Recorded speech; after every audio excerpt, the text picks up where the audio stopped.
बिस्मिल्लाहिर्रहमानिर्रहीम। अल्लाहुम्मा सल्लि अला मुहम्मद व अला आलि मुहम्मद व बारिक व सल्लि अलैहि। डियर स्टूडेंट्स, आज हम जो है वो बॉइलिंग पॉइंट और एक्सटर्नल प्रेशर, तो असल में हमने factors affecting the boiling point जो है उनको डिस्कस करना शुरू कर दिया था पिछले लेक्चर में ही, जिसमें हमने देखा था कि जो है वो किसी भी लिक्विड का बॉइलिंग पॉइंट एक उसकी नेचर यानी स्ट्रेंथ ऑफ इंटरमॉलिक्यूलर अट्रैक्शंस उस पर डिपेंड करता है, और दूसरा जो है वो एक्सटर्नल प्रेशर पे। तो बड़ा जी, एक्सटर्नल प्रेशर को के इफ़ेक्ट को जो है वो बॉइलिंग पॉइंट जैसे टेम्परेचर पर समझने के लिए एक दफ़ा जो है वो फिर बॉइलिंग पॉइंट की डेफिनेशन को जो है वो रिवाइज कर लें। ये बॉइलिंग पॉइंट की डेफिनेशन मैंने लिखी है, the temperature at which vapour pressure of a liquid becomes equal to external pressure. वो टेम्परेचर जहाँ पे लिक्विड का वेपर प्रेशर जो है वो एक्सटर्नल प्रेशर के बराबर हो जाता है, उस टेम्परेचर को हम क्या कहते हैं? बॉइलिंग पॉइंट कहते हैं।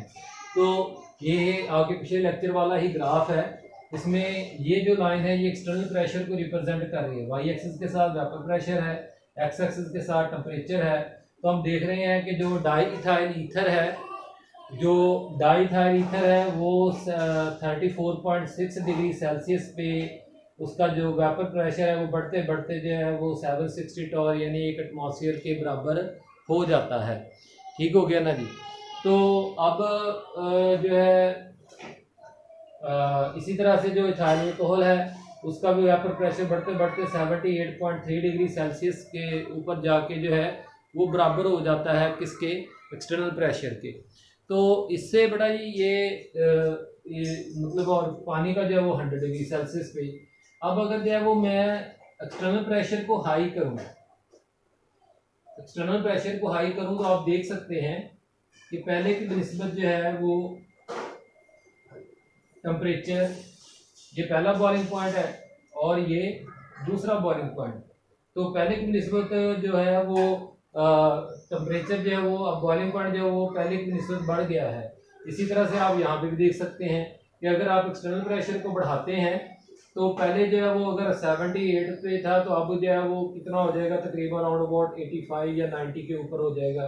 इसी तरह से पहले पानी का बॉइलिंग पॉइंट जो है वो 100 डिग्री सेल्सियस है, लेकिन एक्सटर्नल प्रेशर बढ़ाने से जो है वो तकरीबन 110 के करीब हो जाता है या 120 के करीब हो जाता है। तो इसी तरह से अगर एक्सटर्नल प्रेशर को कम कर दिया जाए तो पहले की निस्बत बॉइलिंग पॉइंट्स जो है वो क्या हो जाएंगे? देखें, डाइथाइल ईथर का जो है वो 18 हो गया है, ठीक हो गया नहीं? अल्कोहल का जो है वो कितना हो गया? वो तकरीबन जो है वो कम होके जो है वो 70 के करीब हो गया है। एक्सटर्नल प्रेशर अगर लो कर दें तो एक्सटर्नल प्रेशर बढ़ाने से जो है वो बॉइलिंग पॉइंट बढ़ता है और कम करने से बॉइलिंग पॉइंट जो है वो कम हो जाता है। इसी एक्सटर्नल प्रेशर पे जो हमने तकरीबन राउंड अबाउट जो है वो 670 कर दिया है, 660 कर दिया है, तो वहाँ पे पानी का जो बॉइलिंग पॉइंट है वो कम होकर 90 डिग्री सेल्सियस के करीब करीब हो जाता है। तो मेरा कहने का जो मकसद है वो ये है कि आप लिक्विड को किसी भी टेम्परेचर पे बॉयल करवा सकते हैं बाय चेंजिंग इस एक्सटर्नल प्रेशर को बदलते हुए। तो नाइस जरा change in external pressure, change in boiling point of liquid, ये हमने अभी उसमें ग्राफ में भी देखा। ठीक हो गया ना जी? देख लें कि ये सी लेवल पे अगर एक्सटर्नल प्रेशर 760 टॉर है तो ये बॉइलिंग पॉइंट है। लो करते हैं तो बॉइलिंग पॉइंट कम हो जाता है। देखिए, इधर की तरफ बॉइलिंग पॉइंट कम होना है, इधर की तरफ टेम्परेचर बढ़ना है, तो यहाँ पे हाई हो गया है। यहाँ पे इसी तरह से जो है वो ये इथाइल अल्कोहल का है, बॉइलिंग पॉइंट लो हो गया है, ठीक है ना जी, as compare to sea level के। और अगर आप बढ़ाते हैं तो बॉइलिंग पॉइंट हाई हो गया है। ठीक हो गया ना जी? इसी तरह से जो है वो अगर आप पानी का लेते हैं 660 पे तो बॉइलिंग पॉइंट लो हो गया है जो है वो 760 टॉर के मुकाबले में, और अगर आप हाई करते हैं तो बॉइलिंग पॉइंट जो है वो 760 के मुकाबले में हाई हो गया है। तो ऐसा क्यों होता है? तो इसका जवाब बेटा कुछ ये है कि अगर आप एक्सटर्नल प्रेशर को बढ़ा देते हैं तो फिर वेपर्स को ज़्यादा हीट अब्जॉर्ब करनी, लिक्विड को ज़्यादा हीट अब्जॉर्ब करनी पड़ेगी, ज़्यादा वेपर्स पैदा करने के लिए, ज़्यादा वेपर प्रेशर बनाने के लिए। तो इसलिए जब वो ज़्यादा हीट अब्जॉर्ब करेगा तो उसका टेम्परेचर जो है वो बढ़ जाएगा, तो इसलिए वो हाई टेम्परेचर पे बॉयल करेगा। अगर आप एक्सटर्नल प्रेशर को लो कर देते हैं तो वो लो हीट ही एब्जॉर्ब होगी कि वेपर्स की का जो वेपर प्रेशर है वो एक्सटर्नल प्रेशर के बराबर हो जाएगा, यानी लो एक्सटर्नल प्रेशर के बराबर हो जाएगा, तो वो लो टेम्परेचर पे बॉयल करेंगे। तो ये बातें हमें कुछ इस तरह से लिखनी है। Change in boiling point of liquid, high external pressure पे more heat is required to increase the vapour pressure of liquid, ठीक है ना जी। हाई एक्सटर्नल प्रेशर पे जब वो ज़्यादा हीट चाहिए होगी ज़्यादा वेपर्स बनाने के लिए, और उसे ज़्यादा वेपर्स बनाने के लिए, यानी ज़्यादा वेपर प्रेशर बढ़ाने के लिए, और फिर वो जब vapour pressure therefore at high temperature vapour pressure becomes equal to high external pressure, ठीक हो गया ना जी, एंड बॉइलिंग पॉइंट इंक्रीजेस, और इसलिए वो बॉइलिंग पॉइंट इंक्रीज कर जाता है। इस तरह से लो एक्सटर्नल प्रेशर पे lesser amount of heat is required, थोड़ी मकदार में हीट जो है वो दरकार होती है, and to make the vapour pressure equal to low external pressure, तो therefore at low temperature liquid boils, यानी लो बॉइलिंग पॉइंट हो गया। तो अब बेटा जी कुछ एग्जांपल्स हैं, ये आपके एमसीक्यूज हैं, आपके इसी टॉपिक में सेकंड पैराग्राफ में दिए हुए हैं कि अगर आप चाहते हैं कि वाटर जो है वो 120 डिग्री सेल्सियस पे बॉयल करे, यानी 100 डिग्री सेल्सियस से ज़्यादा जो कि सी लेवल पे है, तो फिर एक्सटर्नल प्रेशर कितना होना चाहिए? एक्सटर्नल प्रेशर देखें 2 गुना हो गया, इतना होगा तो फिर वो जाके 120 डिग्री सेल्सियस पे। अगर आप चाहते हैं कि पानी जो है वो 25 डिग्री सेल्सियस पे बॉयल करे तो एक्सटर्नल प्रेशर को लो कर दे 23.7 टॉर। और अगर आप चाहते हैं, देखें ये आम है कि मरी हिल्स में हमें सबको पता है कि बुलंदी के साथ साथ हवा का प्रेशर जो है वो क्या होता जाता है, कम होता जाता है, एक्सटर्नल प्रेशर कम होता जाता है। तो इसलिए मरी में जो है वो सी लेवल के मुकाबले में, सी लेवल पे होता है 760 टॉर, मरी हिल्स में जो है वो 700 टॉर एक्सटर्नल प्रेशर है, तो बॉइलिंग पॉइंट 98 डिग्री सेल्सियस हो गया है, ठीक होगा ना जी। यानी समुद्र के मुकाबले में 2 डिग्री सेल्सियस ही पानी पहले बॉयल कर जाता है। और माउंट एवरेस्ट जो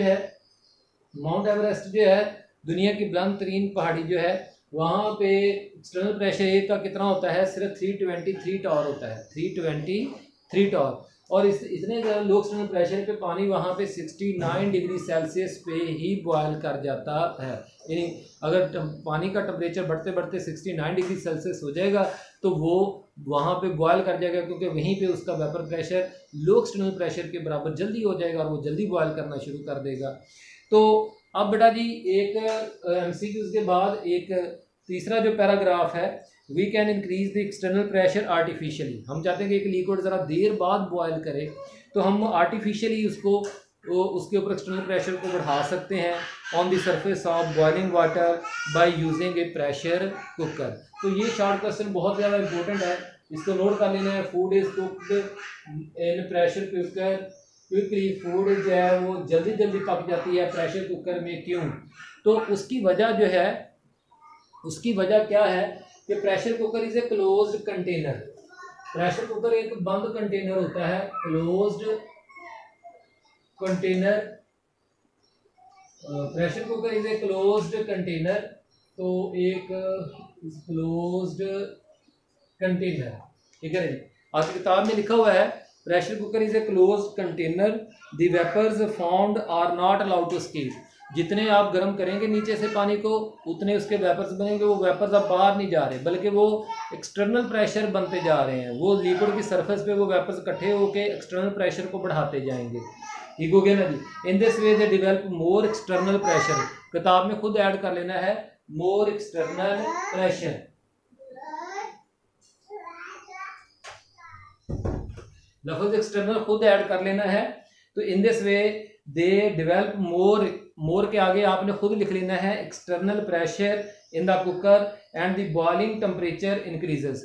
अब एक्सटर्नल प्रेशर बढ़ गया है तो लिक्विड वाटर जो है वो ज़्यादा हीट एनर्जी एब्जॉर्ब करेगा अपने इंटरनल वेपर प्रेशर को एक्सटर्नल वेपर प्रेशर के बराबर करने के लिए, यानी बॉइलिंग के लिए। तो इसलिए ज़्यादा हीट एब्जॉर्ब होगी, तो उस पानी के अंदर वो पानी बॉयल नहीं करेगा, क्योंकि आप जितना हीट करेंगे उतना ज़्यादा वेपर्स भी बढ़ जाएंगे, एक्सटर्नल प्रेशर भी बढ़ता जाएगा, लेकिन उस पानी के अंदर हीट एनर्जी बहुत ज़्यादा होगी और वो हीट जो है वो इस फूड को, वही हीट जो है वो इस फूड को जल्दी पका देगी, क्योंकि फूड ने तो अपनी हीट एब्जॉर्ब करके पक जाना है, सॉफ्ट हो जाना है। तो in this way they develop more external pressure in the cooker and boiling temperature increases. As more heat is absorbed in water, so food is cooked quickly under increased pressure. ठीक हो गया जी। तो यहाँ तक बेटा ये आपके ये सवाल का जवाब मुकम्मल हो गया।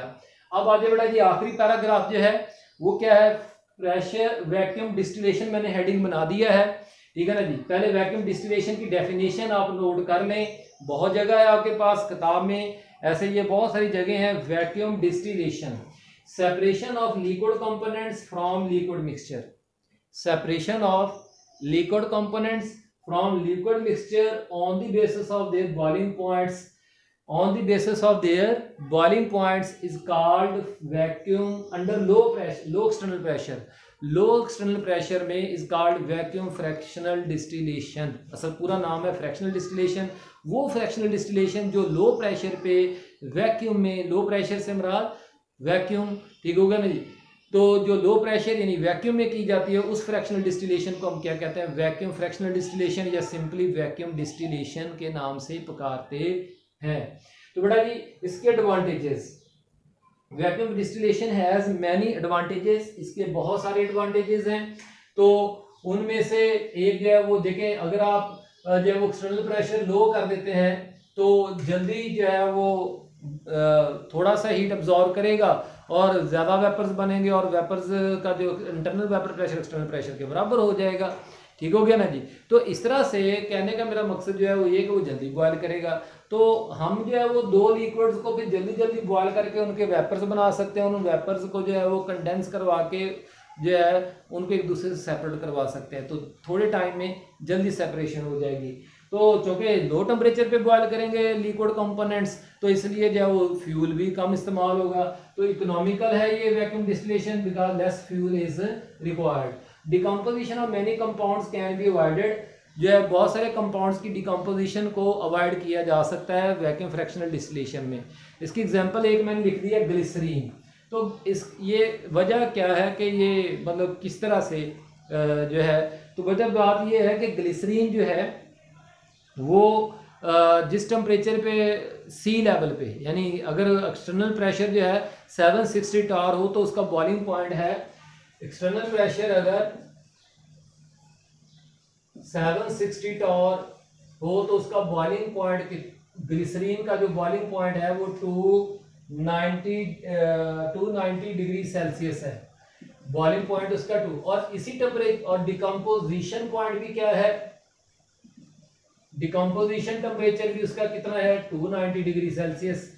तो इसलिए अगर हम सी लेवल पे जो है वो ग्लिसरीन को जो है वो गर्म करते हैं तो वो अपने बॉइलिंग पॉइंट पे डिकम्पोज कर जाएगी। हमें उसको उस प्यूरिफाई करने के लिए उसको सेपरेट करना है, ना कि उसको डिकम्पोज करवाना है। तो हम क्या कर देते हैं, उसका एक्सटर्नल प्रेशर कम कर देते हैं। एक्सटर्नल प्रेशर कम करने से, मसलन हमने एक्सटर्नल प्रेशर कितना कर दिया, उसका एक्सटर्नल प्रेशर हमने कम करके कर दिया है जी कितना, लेट्स सपोज जी 50 टार। अब एक्सटर्नल प्रेशर कितना है 50 टार, तो उसका बॉइलिंग पॉइंट जो है वो 210 हो गया है, 210 डिग्री सेल्सियस। 50 टार एक्सटर्नल प्रेशर पे डिकम्पोजिशन पॉइंट उतना ही है, डिकम्पोजिशन टेम्परेचर वही है। तो अब जो है वो बगैर डिकम्पोज हुए जो है हम उसको उस लिक्विड मिक्सचर में से जो है वो प्यूरिफाई कर सकते हैं, यानी उसको सेपरेट कर सकते हैं। तो ये बड़ा आज का लेक्चर है। कोई भी सवाल हो व्हाट्सएप पूछा, हम सबका हमें नासर आमीन, शुक्रिया।